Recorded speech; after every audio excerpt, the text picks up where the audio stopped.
कोणत्याही निवडणुकीत प्रस्थापित पक्षांचे वर्षानुवर्ष वापरात असलेले चिन्ह हीच निवडणूक लढवत असलेल्या उमेदवाराची ओळख बनली आहे।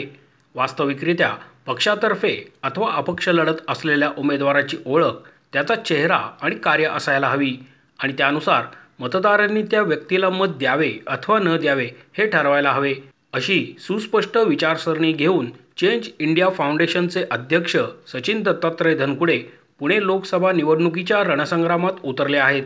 उमेदवाराचा चेहरा हेच चिन्ह आणि उमेदवाराचे नाव हीच कार्याची ओळख असे ब्रीदवाक्य घेऊन सचिन धनकुडे आपले विचार मतदारांमध्ये रुजवण्याचा प्रयत्न करत आहेत। याकरता धनकुडे एक हाती मोहीम राबवत आहेत। त्याचप्रमाणे निवडणूक प्रक्रियेतील संबंधित शासकीय अधिकाऱ्यांना भेटून ते आपला मुद्दा त्यांना पटवून देण्याचा प्रयत्न सातत्याने करत आहेत। अजूनपर्यंत या बाबतीत त्यांना यश आले नसले तरी धनकुडे यांनी आपले प्रयत्न चिकाटीने सुरूच ठेवले आहेत। या अनोख्या आणि नाविन्यपूर्ण मोहिमेविषयी बोलताना सचिन धनकुडे म्हणाले, स्वातंत्र्यानंतर आपण लोकशाही पद्धत स्वीकारली आणि त्या काळानुसार बहुसंख्येने निरक्षर आणि अशिक्षित असलेल्या मतदारांना उमेदवारांची नावे वाचता येत नसल्यामुळे तात्पुरती सोय म्हणून चिन्हांकित निवडणूक पद्धतीचा स्वीकार करण्यात आला। परंतु या पद्धतीमुळे अनेक दोष आणि गैरप्रकार आता निर्माण झाले आहेत।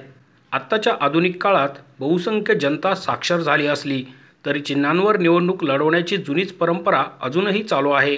तात्पुरती सोय म्हणून स्वीकारण्यात आलेली ही परंपरा आता खंडित होणे गरजेचे आहे। आपला चेहरा आणि कार्य ह्याच भांडवलावर उमेदवाराने निवडणूक लढवली तर मतदार अत्यंत विचारपूर्वक आपले मत देतील। त्यामुळे लायक आणि कार्यक्षम लोकप्रतिनिधी त्या मतदारसंघाला मिळेल असे परखड मत सचिन धनकुडे यांनी व्यक्त केले। मी सचिन दत्तात्रय धनकुडे पुणे 34 लोकसभा निवडणुकीमध्ये सहभागी आहे आणि माझी अनुक्रमणिका 31 आहे। माझं नाव सचिन दत्तात्रय धनकुडे आहे आणि माझा हा चेहरा आहे। मी चिन्हांचा उल्लेख या ठिकाणी करणार नाही, कारण चिन्ह ही आत्ताच्या समाजाची गरज आम्हाला वाटत नाही आणि संसदेमध्ये आम्हाला त्याच्यासाठीच जायचं आहे की संसदेमध्ये आवाज उठवायचा आहे की चिन्ह आता गरज राहिलेली नाही। 1951-52च्या पहिल्या निवडणुकीमध्ये 85% भारतीय अशिक्षित होते, लिहिता वाचता येत नव्हतं, म्हणून त्या अशिक्षित लिहिता वाचता न येणाऱ्या समाजाची गरज म्हणून त्यावेळेस चिन्हांची गरज त्यावेळेचे पहिले निवडणूक आयोगाचे कमिशनर सुकुमार सेन यांनी ती संकल्पना मांडली। याला आता 73 वर्ष झाली। 73 वर्षामध्ये चिन्हांमुळे देश हा अशिक्षित राहिला, शिक्षणापासून वंचित राहिला। चिन्हेच नसती तर या उमेदवारांना, पक्षांना, प्रशासनाला, सरकारला, मतदाराला शिकण्याची गरज पडली असती। पण चिन्हांमुळे काय झालं, सगळे सुस्त झाले, झोपले। कुणालाच बिगर चिन्हांची निवडणुकीची गरज वाटेना झाली। चिन्हांमुळे 73 वर्षात त्यावेळेची गरज म्हणून ठीक होतं, पण आता 73 वर्षात त्याच्यामध्ये शेकडो दोष निर्माण झालेले आहेत। चिन्हांमुळे माणूस माणसाला न पाहता चिन्हाला पाहून मतदान करू लागलेला आहे। चिन्हे विकली जाऊ लागलेली आहे। चिन्हांमुळे मतदार हा गुलाम झालेला आहे, तो व्यक्तीलाच पाहिना झालेला आहे। आणि आपण तर स्वातंत्र्यानंतर लोकशाही ह्याच्यासाठी स्वीकारली की माणसाला मतदान करावं म्हणून, पण ह्यांनी कायम 73 वर्षात चिन्हांवरतीच प्रचार केला। चिन्हांवरच शिक्का मारा, चिन्हांपुढचंच बटन दाबा। ह्याच्यामुळे चिन्हांमध्ये शेकडो दोष निर्माण झालेले आहेत। आम्ही राजकीय पक्षाच्या चिन्हांचा तुम्हाला एक तरी तुम्ही व्यापक फायदा सांगितला तरी 1 लाख रुपयाचं बक्षीस देऊ असं आम्ही जाहीर केलेलं आहे।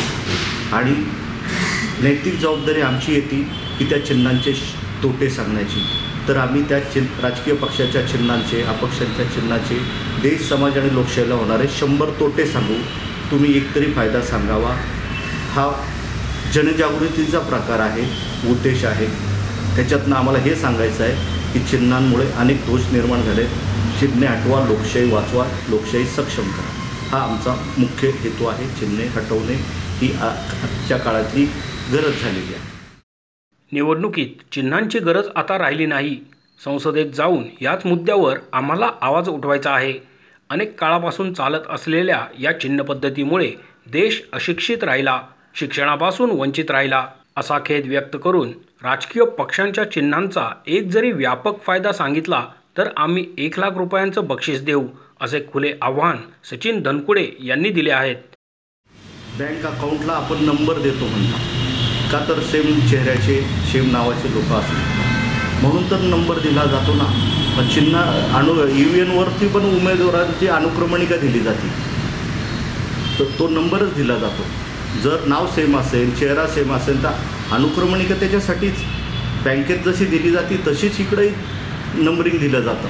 जसं आता पुणे लोकसभेला 35 उमेदवार आहेत, जसं माझा नंबर 31वा आहे, म्हणून माझ्या चेहऱ्याचा दुसरा कोणी असेल, माझ्या नावाचा दुसरा कोणी असेल, तरी मी त्या नंबरवरती अनुक्रमणिकच्या 31 नंबरवरती लोकांनी लक्ष द्यावं आणि ते बटन दाबावं, असं मी आवाहन करू शकतो.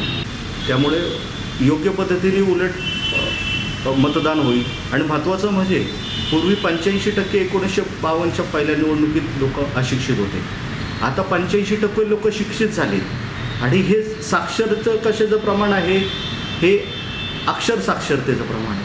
आकडा साक्षर त्याच्यापेक्षा जास्त असू शकतो, कारण अडाणी माणूसाकडे पण आज मोबाईल आलेले आहेत, अशिक्षित माणसाकडे मोबाईल आलेले आहेत, लिहिता वाचता येणाऱ्या व्यक्तीकडे मोबाईल आलेले आहेत, त्याला आकडे दाबता येतात. मग तुम्ही चिन्हांवरती मतदान करा म्हणण्यापेक्षा तुम्ही अनुक्रमणिकेवरती मतदान करा म्हटलं तर तेच प्रमाण जवळजवळ 90% असू शकतं.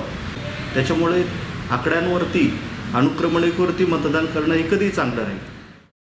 निवडणुकीत चिन्हे नकोत या आपल्या मुद्द्याला अनुसरून धनकुडे यांनी एक समर्पक कविता सुद्धा रचली आहे. राजकीय चिन्हांच्या बद्दल जो आमचा आक्षेप आहे त्याचं उत्तर, चिन्हे निवडणुकांमध्ये का आली, कशासाठी आली, त्याची गरज का वाटली, आवश्यकता का वाटली, याच्यासाठी आम्ही प्रशासनाला गेली वर्षानुवर्ष प्रश्न विचारतोय की निवडणुकांमध्ये चिन्ह का आली, त्याचं उत्तर काही कुणी देईना. ह्या उद्वेगातून मला एक कविता सुचलेली आहे. कवितेचं नाव आहे का आणली चिन्हे EVNवरती.